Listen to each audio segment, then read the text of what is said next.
भूत होते हैं या नहीं, इस पे बहस तो बहुत होती है, पर सच झूठ का फैसला अब मैं आप पर छोड़ती हूँ। तो स्वागत है आपका घोस्ट स्टोरीज इन हिंदी में, जहाँ मैं हूँ आपकी होस्ट विदिशा। और अब से हर महीने के 13 और 28 को आप मुझे सुन पाएंगे एक्सक्लूसिवली ऑन स्पॉटिफाई। स्निग्धा और मैं दोनों एक ही स्कूल से पास आउट हुए थे। 12th के एग्ज़ाम्स के बाद काफ़ी साल हो गए थे उससे मिले हुए, पर एक दिन हम सबको स्कूल पे रीयूनियन फंक्शन पे बुलाया गया। बहुत सी बातें एक दूसरे के साथ शेयर करना बाकी रह गया। ये सोचकर मैं उसको अपने घर पे इनवाइट की। इतने सालों में बहुत कुछ बदल गया था। वो डॉक्टर बन चुकी थी। ये सुनकर मैं बहुत खुश हुई और उसको अपने कुछ यादगार एक्सपीरियंसेस शेयर करने के लिए बोली। बातों बातों में स्निग्धा ने मुझसे एक ऐसी कहानी सुनाई जिसे सुनने के बाद मैं भी सोच में पड़ गई। बात उन दिनों की थी जब स्निग्धा सर्जन के पोस्ट पे अपॉइंटेड होकर एक हॉस्पिटल में ट्रांसफ़र हुई थी। वहाँ पे ज्वाइन करते ही उसे एक बहुत ही क्रिटिकल पेशेंट के ऑपरेशन के लिए कहा गया। जो डॉक्टर उससे पहले स्निग्धा की जगह अपॉइंटेड हुआ करते थे, ये उन्हीं का केस था। स्निग्धा उस पेशेंट के फैमिली मेम्बर्स के बिल पेमेंट ना कर पाने के कारण उस दिन ऑपरेशन नहीं कर पाई। उसी रात स्निग्धा की नाइट शिफ्ट भी थी और उसे कुछ पेपर वर्क्स भी कंप्लीट करने थे। वो अपने केबिन में बैठकर वही काम कर रही थी। तब शायद रात के करीब 1 बजे होंगे जब उसके केबिन में एक लड़की ज़ख्मी हालत में अचानक हड़बड़ी में घुस आई। ये देखकर स्निग्धा बोल उठी, अरे आप कौन हो कि ऐसे कैसे यहाँ पे घुस आए आप, और इतनी ज़ख्मी हालत में, मिट्टी लगे हुए कपड़े आपके, हुआ क्या है? चलिए आपका फर्स्ट एड करवाना बहुत ज़रूरी है, बाहर चलिए, मैं किसी नर्स या वार्ड बॉय को बुलाती हूँ। वो लड़की अचानक स्निग्धा को रोककर बोली, रुकिए डॉक्टर, मैं बस आपसे कुछ बातें करने आई हूँ यहाँ। आज मैं ऑपरेशन का फीस जमा नहीं कर पाई, इसलिए मेरे पापा का ऑपरेशन रुक गया है। मेरी आपसे एक ही रिक्वेस्ट है कि मेरे पापा का ऑपरेशन कैसे भी आप करवा दीजिए। मेरे पास पैसे नहीं हैं। आपकी बड़ी मेहरबानी होगी अगर आप मेरी ये आखिरी रिक्वेस्ट रख दे तो। स्निग्धा जवाब में बोली, पर ये कैसे हो सकता है? हॉस्पिटल का अपना रूल है, उसको मैं ऐसे तोड़ नहीं सकती। ये सब कुछ मेरे हाथ पे नहीं।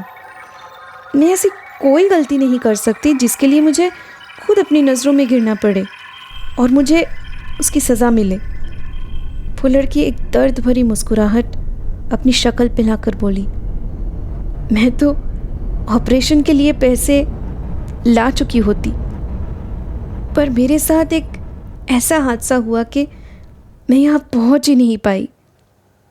इसलिए मैं आपके पास ये रिक्वेस्ट करने आई हूँ, बस आप ही हो जो मेरे पापा को बचा सकते हो। स्निग्धा ने कहा, ऐसा क्या हुआ है आपके साथ? बैठिए और बताइए मुझे, हो सकता है मैं आपकी कोई मदद कर पाऊँ। वो लड़की मायूस होकर बोली, अब मेरी मदद कोई नहीं कर सकता। फिर भी अगर आप मेरी मदद करना ही चाहते हो तो मेरी एक कहानी सुनने के बाद मेरे पापा के लिए प्लीज़ कुछ कीजिएगा। काफ़ी बार हमने ये बात नोटिस की होगी कि किसी हाईवे के पास एक बोर्ड टंगी हुई रहती है जहाँ पे ये लिखा हुआ रहता है कि यहाँ पे रुकना मना है, लेकिन किसी किसी को शायद ये बात उतनी हज़म नहीं होती। इस बात को इग्नोर करके वो बस कभी ना कभी किसी न किसी जगह पर रुक ही जाते हैं। जतिन रात के वक्त अपने ऑफिस के काम के बाद लौट ही रहा था। रेडियो पे तब उसने अपना फेवरेट रेट्रो सॉन्ग चला रखा था। जतिन उस गाने को सुनकर खुद भी गुनगुनाने लगा।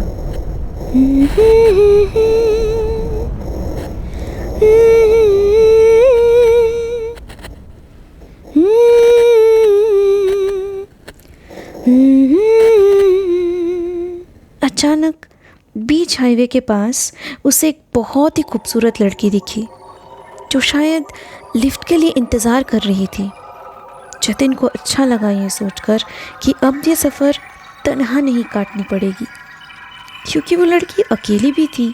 तो इंसानियत के नाते जतिन ने कार रोकने की सोची, क्योंकि उसे लगा कि शायद वो किसी मुसीबत में फंस गई होगी। वैसे जतिन बहुत ही साफ दिल का था, लेकिन कई बार उसने इस जगह के बारे में काफ़ी र्यूमर्स भी सुने थे। ये भी सुनी थी कि शायद यहाँ काफ़ी लोगों ने पैरानॉर्मल एक्टिविटी एक्सपीरियंस किया है। रात को काफ़ी बार कई लोगों ने एक खूबसूरत लड़की को बीच रास्ते देखी, पर जिस किसी ने उस लड़की को देखी उसकी उसी हाईवे में आगे जाकर मौत हो गई। लेकिन जतिन इन सब बातों पे और भूत प्रेतों पे इतना यकीन नहीं कर पाता था। इसी वजह से उसने कार रोककर अपने कार के विंडो पेन को नीचे किया और पूछा, क्या आपको लिफ्ट चाहिए? जवाब में उस लड़की ने कहा, जी हाँ, मैं बहुत बड़ी मुसीबत में हूँ। वो देखिए, मेरी कार पेट्रोल ख़त्म होने की वजह से बंद पड़ गई है। मेरे जो ड्राइवर हैं वो पेट्रोल लेने गए हैं, पर अभी तक वापस नहीं आए। मोबाइल का नेटवर्क भी यहाँ सही नहीं। बाकी की बातें मैं आपको रास्ते में बताऊंगी, प्लीज़ मेरी हेल्प कर दीजिए। ये कहकर वो लड़की कार के अंदर आकर जतिन के नेक्स्ट सीट पर बैठ गई। जतिन मन ही मन खुश हुआ और गाड़ी को स्टार्ट करके पूछा, आपको कहाँ तक जाना है? उस लड़की ने कहा, फ़िलहाल तो मुझे हॉस्पिटल पहुँचना है। आपके पास मोबाइल है? मुझे कॉल करना था। जतिन ने तुरंत सर हिलाकर अपना मोबाइल उसके हाथ में थमा दिया। लड़की ने किसी नंबर पर डायल करके कहा कि कॉल तो लग ही नहीं रही है। जतिन ने पूछा, आप किसे कॉल कर रही हैं? मैं कुछ मदद कर सकता हूँ आपकी? तो लड़की ने जवाब में कहा, नहीं नहीं, मैं थोड़ी देर बाद फिर कोशिश करती हूँ। ये कह के वो खिड़की से बाहर देखने लगी। उसे बहुत परेशान होते हुए देख जतिन को लगा कि शायद मुझे उसे पूछ ही लेनी चाहिए कि आखिर बात क्या है, लेकिन उसके लिए शायद पहले एक दूसरे का नाम जानना ज़रूरी है। तो ये सोचकर जतिन ने कहा, क्या मैं आपका नाम जान सकता हूँ? लड़की ने कहा, जी, पूजा तिवारी। जतिन ये सुनकर अचानक से थोड़ा चौंक पड़ा, क्योंकि उसके ऑफिस के लोगों ने भी यही नाम का जिक्र किया उस कहानी को बयां करते हुए जो इस हाईवे के एक्सीडेंट से रिलेटेड है। जतिन के ऑफिस के कॉलीग्स का कहना था कि एक खूबसूरत सी लड़की हाईवे पे लेट नाइट लिफ्ट के लिए खड़ी हुई दिखती है। वहाँ से गुज़रते हुए लोगों को और जिस किसी को भी वो लड़की दिखती है, उनकी ही आगे जाकर मौत हो जाती है। जिस किसी ने भी उसको लिफ्ट देकर मदद की, उन्हीं की ऐसी मौत हो गई। काफ़ी लोग जो कार में बैठे हुए उस लड़की को देखते हुए भी अपना कार नहीं रोके, उनके ही यही बातें आगे जाकर र्यूमर्स बन गई। जतिन एक पल के लिए डर गया, पर अगले ही पल उसे लगा कि हो सकता है ये सब एक इत्तेफाक हो। यही सोचकर जतिन ने अपने आगे की बात छेड़ी।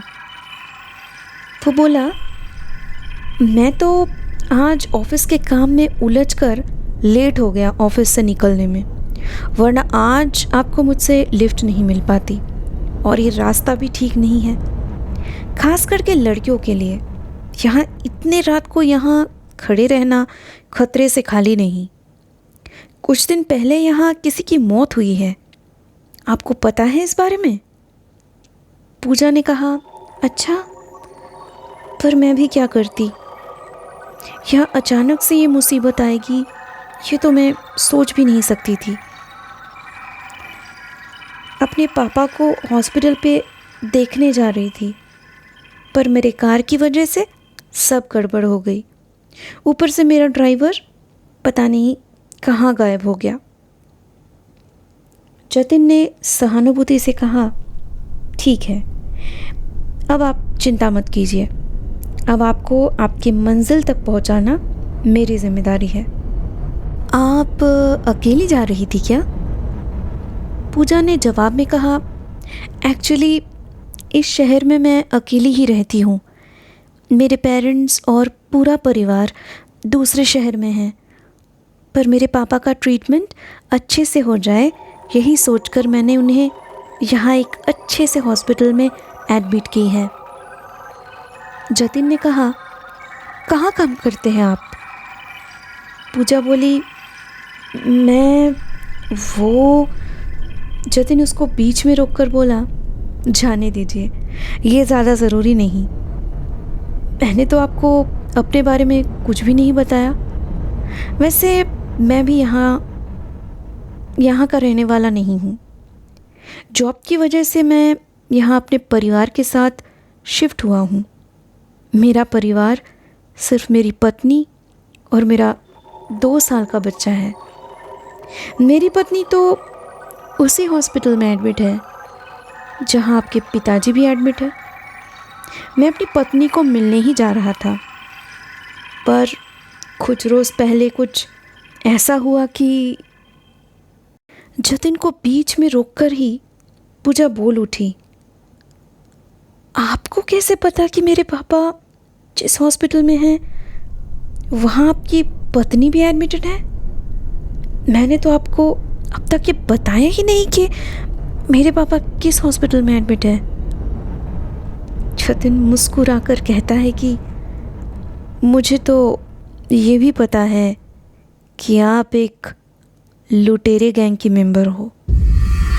हर रात आप इसी तरह लिफ्ट मांगकर लोगों को बातों में उलझाकर अपने साथियों को उन्हीं लोगों के मोबाइल से कॉल करके बीच रास्ते उन्हें बुला लेती हो और फिर उन्हें मारकर उनका सारा सामान और पैसा लूटकर भाग जाती हो।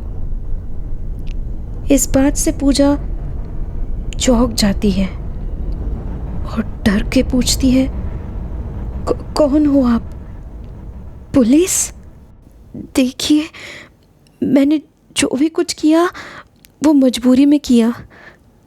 अपनी पापा की बीमारी, उसका खर्च उठाने के लिए मेरी नौकरी की सैलरी काफ़ी नहीं थे। मैंने अपने 2 दोस्तों के साथ ये प्लान बनाया। मैं आपको सब कुछ बता दूंगी अपने साथियों के बारे में। बस मुझे जाने दीजिए। मैं आपके सामने हाथ जोड़ती हूँ। मेरे परिवार की पूरी इज्जत डूब जाएगी। प्लीज़ मुझे जाने दीजिए। मेरे सिवा मेरे पापा को देखने वाला कोई और है ही नहीं। जतिन जोर जोर से हंसने लगा और कहा,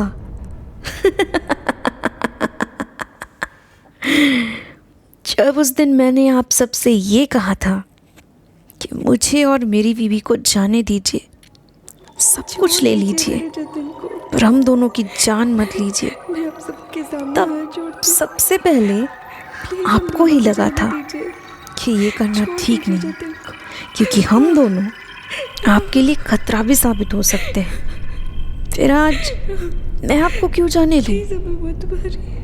मेरी बीवी उस दिन दर्द से कतरा रही थी। आज वो कोमा में है। मेरी मौत हो चुकी है और आपको लग रहा है कि मैं आपको जाने दूंगा?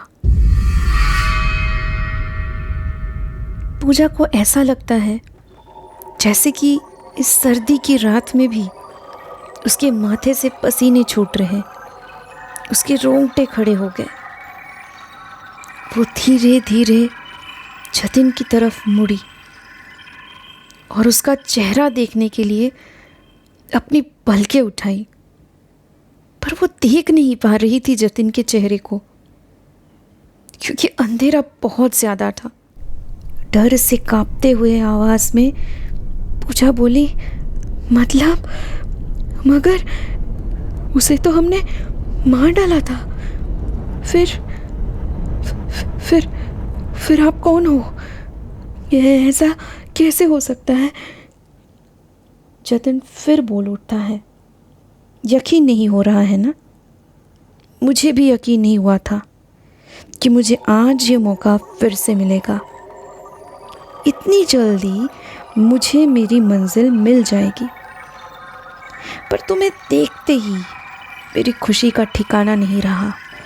अब जाने से पहले अपने परिवार को याद कर लो, क्योंकि मेरी तरह अब तुम भी उन्हें कभी अपने मौत का कारण बताने के लिए ज़िंदा नहीं रहोगी। उन्हें भी ये मौत हादसा ही लगेगा। पूजा चीखती है, चिल्लाती है, पर कोई भी मदद के लिए बाहर था ही नहीं। कोई तो मदद करो। आखिर में चलती हुई गाड़ी से डर के मारे पूजा कूद जाती है।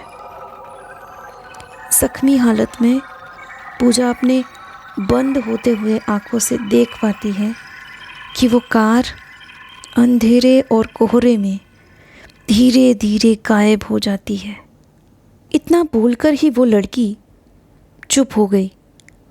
स्निग्धा अब तक शांत होकर सब कुछ सुन रही थी। अब वो उस लड़की को बोली, ये पूजा कौन है? आप तो अपनी कहानी बताने वाली थी ना? वो लड़की अपना सर झुकाए बैठी हुई थी। उसके बाल उसके शक्ल को छुपाए हुए थे। वो धीरे से बोली, मैं ही हूँ पूजा। अब तो आप मेरे पापा का ऑपरेशन फ्री में करवा दोगी ना? स्निग्धा उठकर दरवाजे के बाहर जाकर वार्ड बॉय को बुलाकर लाई, पर जब वो वहाँ वापस आई तो वहाँ पर कोई नहीं था। स्निग्धा ने आगे मुझसे ये कहा कि उसने बाद में पूजा के पापा का ऑपरेशन फ्री में करवा दिया था, क्योंकि उसे कहीं ना कहीं ये लगा था कि पूजा को उसकी गलती के लिए सज़ा मिल चुकी थी। कहा जाता है कि उस हाईवे में आज भी जतिन की तलाश जारी है जहाँ की ये घटना है। और अगर आप रात के 11:30 बजे अपने कार में ड्राइविंग करते हुए उस हाईवे से गुजरे तो आपको भी शायद सफ़ेद रंग की कार जो जतिन का था वो दिख जाए। पर शायद ये सब करना आपको नुकसान भी पहुंचा सकता है, क्योंकि जतिन का अंजाम बहुत दर्दनाक था और हम ऐसी आत्माओं को परेशान ना ही करें तो बेहतर रहेगा। पर एक मशवरा मैं ज़रूर देना चाहूँगी कि आगे से किसी भी रोड पे या हाईवे पे ये नोटिस बोर्ड आपको टंगी हुई दिखे कि यहाँ रुकना मना है, तो प्लीज़ अपने परिवार के बारे में सोचकर, अपनी सेफ्टी के बारे में सोचकर फिर ही गाड़ी रोकने की सोचिएगा। ये थी आज की पैरानॉर्मल कहानी। आई होप आपको ये पसंद आई होगी। आज एक घोस्ट स्टोरीज़ इन हिंदी को स्पॉटिफाई पे फॉलो करें, जहां मैं आपके लिए लाऊंगी ऐसी कहानियां जो आपके डर के परिभाषा को बदल के रख देगी।